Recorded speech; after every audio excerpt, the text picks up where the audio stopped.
What is up, my AKA Patters? Welcome back, Peter A. DeLuca here, AKA The Film Buff.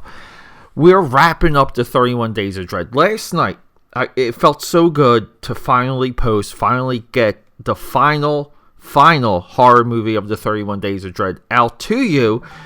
I didn't even realize along the way because I was working off of a list. Just a list of movies I wanted to discuss, list of movies that I saw, list of movies I wanted to rewatch. That's usually my process. There's a lot of back and forth. But it just felt good to get that horror movie out to you, regardless of me being way over 31. We're almost 10 movies over 31.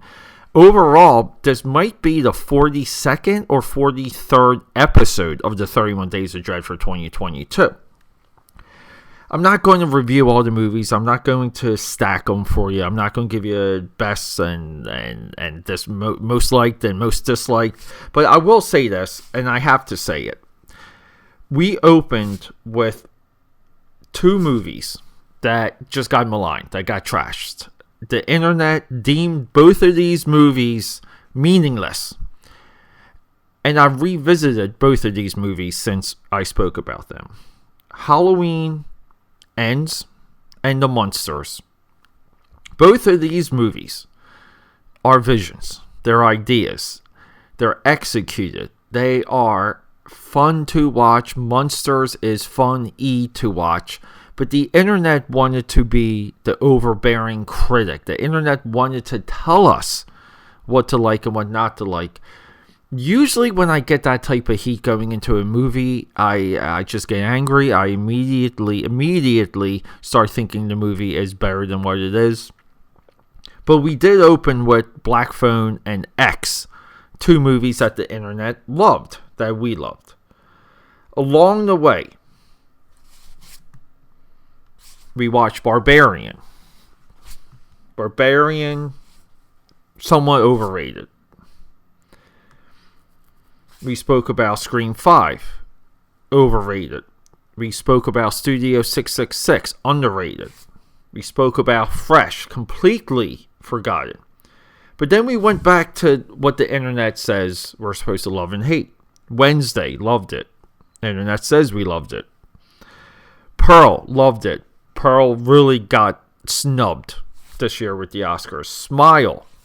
Had to watch it twice. Really had to watch it twice. Ending sticks with you.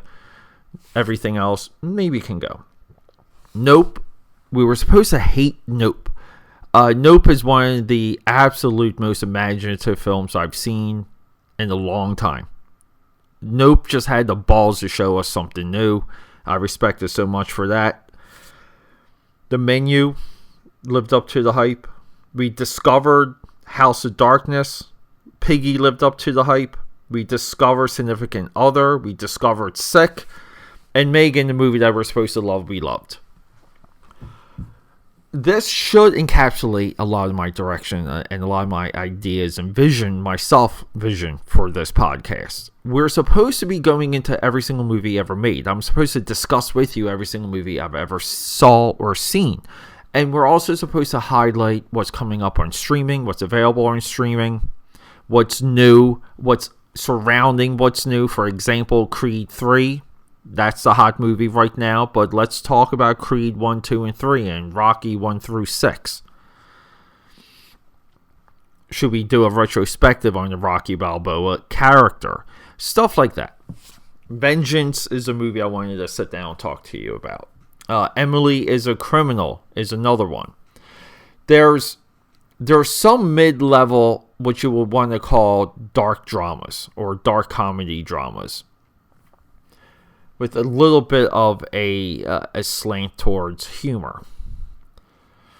But we're living in an age, and this is my conclusion to the 31 Days of Dread. As evident in this year's Oscar nominees, as evident in last year's and the year before's. We're almost 5 years straight of Oscar nominees not able to fill the 10 movies, the 10 ranks that are supposed to get nominated. 10 movies get nominated, it has to go back down to 5 because they're not even able. It's difficult enough to fill 5. But this is all in pursuit of viewership. Oscars cannot fill their ranks. Comedy is just this is the dark age of comedy. Science fiction is driven through superheroes. Fantasy, not there. But horror is our friend. If you love movies, horror is your friend. So we're not getting a lot of new stuff. Not a lot of new hotness to discuss. Because of this, we're going to do what a lot of comic book shops and video stores have done. We're going to go retro. We're going to go vintage. We're going to go backwards. We're going to curate what's really good that once was and hopefully will be and bring it to you.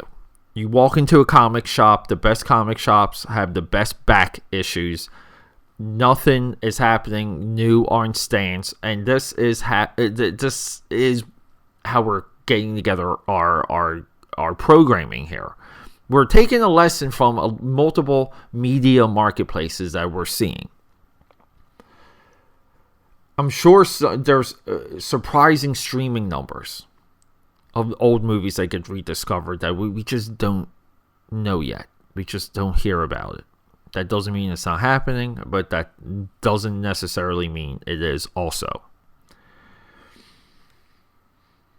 But we're going to get into the future of the film buff journey, we'll call it. But we're going to get into movies that mean something, movies that impacted, and a lot of the movies like Straight Time with Dustin Hoffman, great example, that really should be held up, period.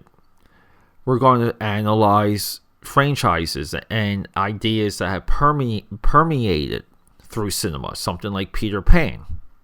We're going to discuss Shazam at length. That movie's coming out. We're going to discuss Black Panther at length. Still coming. Those episodes are still coming. We're going to get into some streaming. We're going to get into some things happening in the news, some things happening on the web. But because everything is running through horror, and because we have to kind of go retro with the programming, this is a disturbing time. Hollywood itself cannot fill ranks of all the genres. It's challenging to them. And when they do, the movies don't stick. They get so much press, but they don't land. They don't stick. And the reason why they don't stick, and the reason why we get Oscar winners every single year that are as fast and unknown as they are forgotten. That's a weird run-on sentence. But the movies are forgettable. And they're forgettable for a real reason. Because creators are robbed. They're robbed the right to create. And this is identity politics. This is the Democratic National Committee. And I guess Republicans are guilty of it too. But we'll just say ideologues and ideology has infected cinema and film production. And we get buzzwords. We get buzzwords like woke. We get buzzwords like identity politics, SJW, social justice warrior. If you're strictly into film, a lot of these terms might be new to you, but they are in Hollywood. They are in film production. We're going to go through an era where film production is going to spread out. It's going to, once it was centralized in California, and it's going to spread. It's going to go worldwide. Cities, counties, they're going to lure a lot of these productions, a lot of these individuals into their towns, into their homes, essentially, and get them. They're going to get that big movie money in their city. And they're going to make it easy. They're going to fight for it too. Hollywood not being centralized in ideas and film production and imagination hurts this country. It really does. And I never thought I would say it exactly on those terms. But it hurts everything. And it hurts everything for a big reason. Because if no one's doing it on that level, then who? Because during all of this time, a lot of these other countries, a lot of these other creators, this is your window. and you're not doing anything with it. You're doing squat.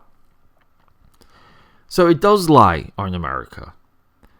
And it doesn't mean we can't be inspired, like Dragon Ball Z and Pokemon and Akira, Fist of the North Star, Wicked City, Parasite.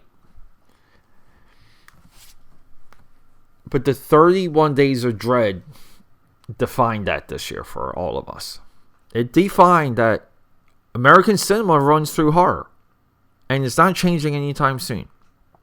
We barely get science fiction. I think now we have an Adam Driver 65 million years ago. That movie's coming. It doesn't have crazy hype, and I don't know why. It makes me feel like it's somehow poisoned. But I do want to see that. And we're going to get into a lot of movies as your host here, the Film Buff, as I was growing up. Movies that truly affected me and stuck with me. And I want to get into the reasons for that. And then I do owe you, everyone, movies for Christmas and movies for Thanksgiving. I want to do love stories. And I do want to even comb over Black History Month. I want to. There are so many of those movies, Amistad, Color Purple, that I really don't have memorized, and I should have memorized. Malcolm X, probably the best biopic ever. So it's stuff like that. The Film Buff is me. This podcast is my film life, and you are my road, the audience. You're my journey. You're my bricks, and I thank you so much for it. But getting through the 31 Days of Dread this year, it was arduous. It was rough. I don't want to say I barely gave up. The thought didn't enter my mind, but I couldn't escape some of the lateness. Like I think I psyched myself out at times, but F it. You keep going, you get tough, and you bust through that wall. AKAPAD The Film Buff, I thank you guys so much. Rock and roll. Our next episode is going to be a numbered episode where we're going to start the renumbering, and then we're just going to swing for the fences. We're going to shoot for a supernova. That's right. And hopefully we become a sun. I don't know. I'm just trying there. Everyone, love you guys. Thank you.